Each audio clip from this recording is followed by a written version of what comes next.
Hilmi. Hadi çık. Çık. Çık. Baban yeri mi lan? Benim yerimi kaptın. Ha? Sen benim yatağımda ne yapıyorsun? Balkona çıkacaksın mı? Hadi gel mutfağa gidelim.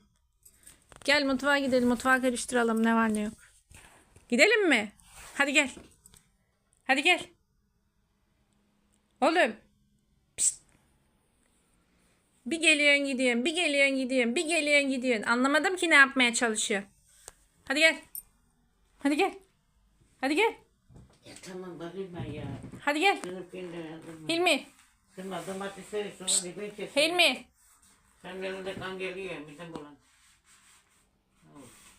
Hilmi. Hadi gel.